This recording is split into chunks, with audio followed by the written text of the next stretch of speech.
ሀገራዊ ምክክሩ ለረጅም ጊዜ ሲጠየቅ የቆየ ብዙዎች ዋጋ የከፈሉለት ከሀገር አልፎ ለመላው አፍሪካውያን ትልቅ እድል ነው ብለዋል ጠቅላይ ሚኒስትር ዶክተር አብይ አህመድ።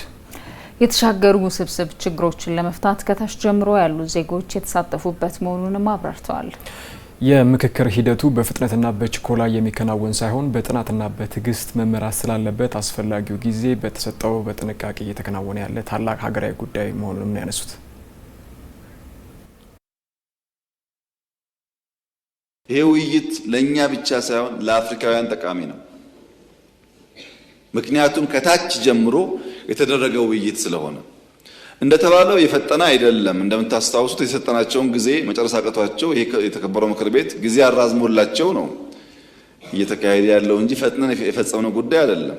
ለውጥ ከመጣ 8 ዓመት ነው። 8 ዓመት ሙሉ እኮ ያሸነው ይቆይ አንቀድም ህገ መንግስት ያልነው የንጉሱን ህገ መንግስት የደርግ መንግስት መቅደዱ የደርግን መንግስት ህገ መንግስት የኢህአዴግ መንግስት መቅደዱ ለኢትዮጵያ አልጠቀመም። በዛ መንገድ ከመንሄድ ህዝብ አወያይተን አንቀድም፣ ጠቃሚውን ይዘን የጎደለ ጨምረን የሚሻሻል ካለ እናሻሽላለን ያለው ይሄ ትልቅ ምርታ ይመስለኛል።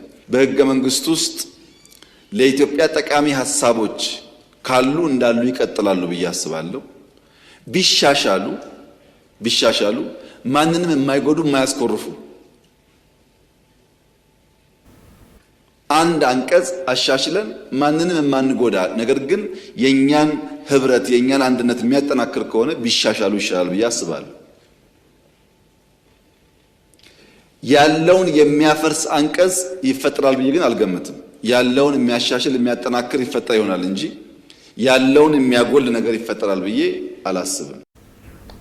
ውይይቱ ለዘመናት የተከማቹ ውስብስብ ችግሮችን በዘላቂነት ለመፍታት አስተማማኝ ሰላም ለማስፈን የሚደረግ መሆኑንም አንስተዋል።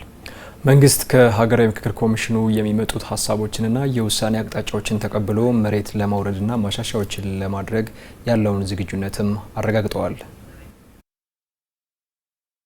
የምንወያየው የብልጽግና ፓርቲ ወይም የመደመር መንግስት የፈጠራቸውን ችግሮች ለመፍታት አይደለም።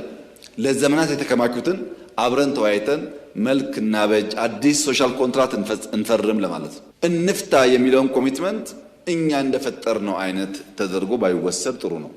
ያም ሆኖ ግን አሁን ያለው ትውልድ መክሮ ዘክሮ ተነጋግሮ መፍታት አለበት የሚለውን እኛም እናምናለን። ለዚያም ነው ውይይቱን በዚህ መልክ እየደገፍን ያለ ነው።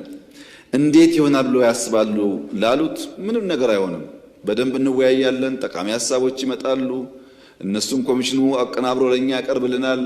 እኛ ትምህርት እንወስድበታለን፣ እንወያይበታለን። ሊሻሻል የሚገቡ ጉዳዮች እናሻሽላለን። ተሰብስበን አጨብጭበን እናጸድቃለን። ምንም አይፈጠርም። ምንም የሚፈጠር ነገር የለም።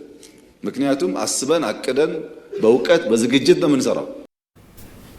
የሀገራዊ ምክክር ጉባኤ ከመጪው ሐምሌ 8 ቀን 2018 ዓ.ም ጀምሮ በአዲስ አበባ ለማካሄድ ቀጠሮ ተይዟል። ዘገባው የትዕግስት ዘላለም ነው።